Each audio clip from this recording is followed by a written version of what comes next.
May nagtanong sa akin, "Hi Boss Ray, new lang ako sa channel mo. Now, isa ako sa kasalukuyang biktima ng OLA harassment at dahil sa pag-post nila ng edited pics ko sa page ng company namin, natanggal po ako sa work. Good payer po ako sa kanila, kaso dahil sa tapal-tapal system, nabaon ako. Kasi magkakasabot lang pala sila. Now, I'm in my darkest time sa buhay ko. Sinira ng OLA ang 10 years ko sa company ko. Tama pa bang bayaran ko sila after ng ginawa nila sa akin? Sana po ma-help nyo ako. Please po, advice." Alright, napakagandang katanungan po nito. Pero bago ho natin sasagutin, imbitahan ko mo sana kayo na pakisuportahan po sana aking mga social media accounts sa YouTube, Facebook, and TikTok. Okay, una po, no, muna, napakasalbahe ng employer ninyo. Okay? Kasi on my part, itong opinion ko ito na I don't think it's kinakailangan i-dismiss kayo o tanggalin kayo sa trabaho just because ipinost kayo ng abusadong online learning app sa page nila. Inalam ba nila dahilan?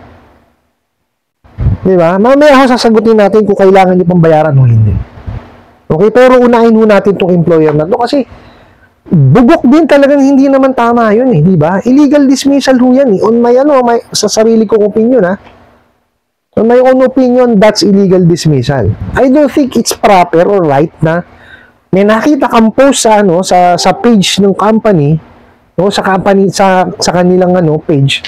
Tapos i-dismiss ka just because of that.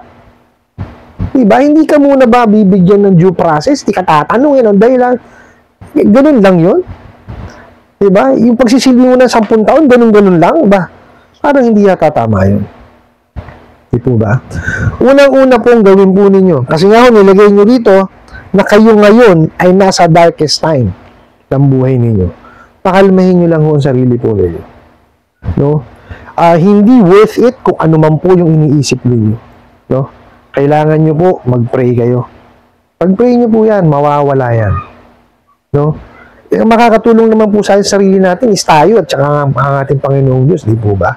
And maghanap po kayo ng tao na makakausap ninyo para mapakalma sarili po ninyo. Kung ano man po iniisip nyo, isang tabi niyan. Hindi po tamang gawin yan. Pangalawa po, kung meron po kayong extra money, maghanap po kayo ng perbadong abogado. Pero kung wala talaga, pumunta po kayo ng PAW. Okay? At maghanap po kayo ng abogado, makakatulong kayo sa inyo, dyan muna sa employer po ninyo. Kwento nyo kung ano nangyari, tapos alamin nyo kung meron kayong laban pagkayan ba i-file nyo ng kaso sa NLRC. Okay? Doping hindi sa dole. Di ba? Kasi I don't think it's proper. No? Ito opinion ko Kasi biruin mo, ipinost ka edited sa page. Okay? Let's say, sige ito, pinage ka, inilagay ka sa page na hindi nagbabayad, bla bla bla. Paniniwalaan mo yun? Di ba? Nangutang na nga, namumroblema na. Pinost na sa social media, naabuso na. Diba? Tapos tatanggalin ka pa. Bukol, talaga na makatakot-takot na bukol inaabot ng nagpadala ng katanungan. Hindi naman yata tama yun. Diba? So, ganun po ang gawin ninyo. Ngayon, ito po, sasagutin natin yung pinadala nyo pong katanungan. Kung babayaran ba o hindi. Okay, ito po. So, yun nga, sabi nyo, natanggal kayo kasi nga, so, nakatapos na tayo doon. Okay? At sabi nyo pa, good payer naman kayo. Kaya dahil nga lang sa tapal-tapal system, nabaong kayo at magkakasabot pala yung mga yan. Naku po, hindi na hulingid sa kaalaman natin lahat yan. Tingnan nyo lang yung mga messages na ipinadadala. Kung talagang marami kayong mga OLA, i-analyze nyo yung mga messages na pinapadala sa inyo. Halos iisa. Pare-pareha sila ng mensahe. Iba-iba pangalan ng OLA, pero pare-parehas ng mensahe. So, ibig sabihin? Magkakakilala sila at magkakasabot talaga. Di po ba? Ganyan kagagago yung mga yan.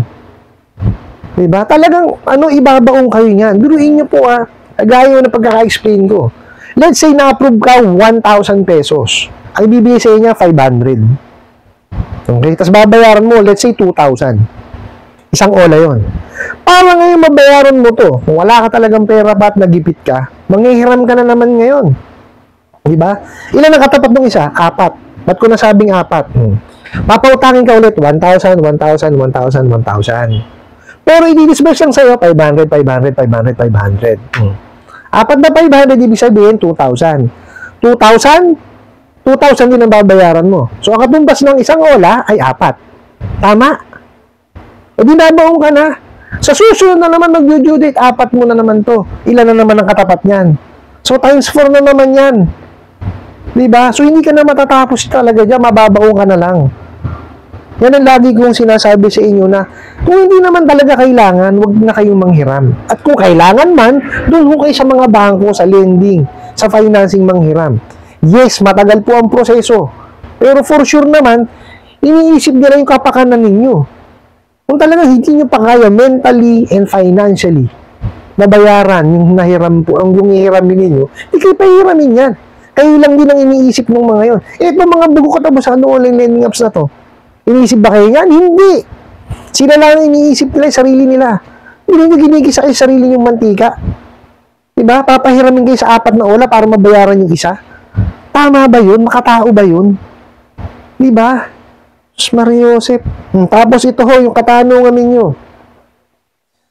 Tama pa bang bayaran sila after sa ginawa nila sa inyo? Okay. Ito lang masasabi ko sa inyo. Tumatawag pa yung mga bugok na yan sa inyo, sigurado. Sagutin nyo. Sabihin nyo sa kanila, walang problema ka mo. Nakatabi na yung pambayad. Pero pagtabi nyo talaga ng bayad, ha? Babayaran ko kamo kayo, pero sa isang kondisyon. Diyan kamo sa opisina ninyo, bibigyan nyo ako ng official receipt. Diyan tayo magbabayaran. Pupustaho ako sa inyo, nako po. Sabihin niya, hindi. Online muna hiram yan eh. Online ka magbabayad. Siraulo ka ba kamo? Ha? Pagkatapos nyo sirain yung buhay ko, sasabihin nyo sa akin, online? May mga bugo kayo kamo. Diba? Hindi tama yun. So, gawin nyo ganun. Hingin yung address, doon kayo kamo magbabayad. At, ito pa isa. Maghanap kayo ng abogado nga na makakatulong sa inyo. Kasi, ididimanda nyo sila. Kasi kailangan nyo malaman kung saan naka-address at sino po yung talagang may-ari niyan.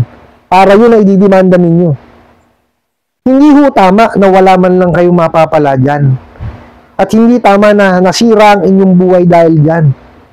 Pero 10 years kayong nagserbisyo doon sa kumpanya ninyong bugok din. Diba? Kasi hindi tama yung ginawa sa inyong illegal dismissal na yan eh. Opinion ko ho ito ha. Ngayon, para madimanda ninyo. Kasi kailangan mabawin nyo kung ano man yung nawala sa inyo. O sige, let's say, ito pinaka dyan eh. Let's say po, na dumating kayo sa punto na inabot nyo na yung retirement age dun sa same company na yun. Let's say 60. Nasa na ngayon yun? Diba? Wala na. Oh, instead na magkakaroon kayo ng retirement pay doon, wala na. Diba? Dahil lang sa kagaguhan itong mga bugok at abusadong online lending apps na to, at naniwala naman din yung bugok na employer ninyo. Kakapagtaka naman, ba't pinaniniwalaan nyo yung gano'n? Kakitid naman ng utak ng HR nyo yan. Mario Joseph.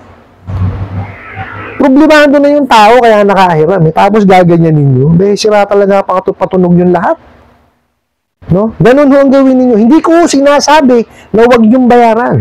Bayaran nyo pa rin. Pero doon sa kumpanya nila at dapat may resibo. No? Dapat makita nyo ho kung yung lahat ng permit. Okay? Dapat pakita sa inyo lahat. Okay? I-report nyo ho yan sa mga otoridad natin. Para kung dumating man sa, let's say, pumayag yung mga bugok na yan, na doon kayo magkita sa kanilang opisina, mariread na yun. Malalaman nyo ngayon kung sino yung i-demanda ninyo. Pero, sisiguraduhin ko sa inyo, hindi yan. Hindi yan papayag. Dahil takot ho yung mga yan. Duwag yung mga yan. Walang balls yung mga yan. Mario Joseph. Diyan lang magaling yan sa pananakot. Kung nakita nyo. Hindi naman mga kawalang yan. Diba? Ako hindi ko pa rin lubos maisip kasi na may maniniwala doon sa pagpo-post sa page eh. Anong titing? Wala man lang investigasyon na nangyari. Walang due process. Ano yan? Di ba? Doon ho, sa nagpadala ng katanungan na ito, unang-una ho, sabi ko nga sa inyo, pakalmahin nyo sarili nyo, magdasal ho kayo. Maghanap po kayo ng makakausap po ninyo. Pangalawa, maghanap po kayo ng abogado, no, na makakatulong sa inyo regarding dun po sa employer po ninyo. Legal dismissal yan eh. On my end, discuss nyo dun sa makukuha nyo abogado lahat ng nangyari. Ngayon, sila ho makakapagsabi niya kung anong dapat yung gawin. Okay? Ilapig nyo rin yung sa dole. Di ba? Walang masama yan. Iyan nyo sa NLRC. Ilaban nyo yan. Ba, sayang ho yan. Biruin nyo. O, illegal dismissal yan. Sa ano ko sa pananaw ko Pangatlo, antayin nyo, tawagan kayo, kausapin nyo, sabihin nyo, magbabayad ako, ito pera. Pero doon ako sa kumpanya nyo magbabayad. Akin na address, pupuntahan ko kayo. Maghanda kayo ng OR. Tapos magsama kayo ng abogado kung totoong gagawin po nila. Pero 100% hindi papayag yung mga yan. Puro bugok yung mga yan eh. No, mumana po kayo ng makakatulong sa inyong tao. Kasi ako, hindi naman ho ako abogado. Maniningil ho ako. Yung mga pinagsasasabi ko ho dito sa sa harap po ng camera, no, at itong ipinipresenta ko po sa inyo at napapanood po ninyo is based on my experience. At base rin ho sa pagtatanong ko sa mga kaibigan kong mga abogado at saka sa pagre-research ko rin po. Okay? Yan lang ho ang maitutulong ko sa inyo. At sana po kahit paano talaga nakakatulong ako. Ano po? I hope nasagot ko po itong katanungan na to at sana po'y makatulong. Maraming salamat po sa inyong walang sawang pagsuporta at panonood sa aking mga videos. Maraming salamat po sa inyong pag-like, pag-share, pag-comment at pagtatanong. And kunin ko na rin po itong opportunity na to na imbitahan po sana kayo. Napakisuportahan po sana ang aking mga social media accounts sa YouTube, Facebook, and TikTok. Hanggang sa muli po. Yun lang.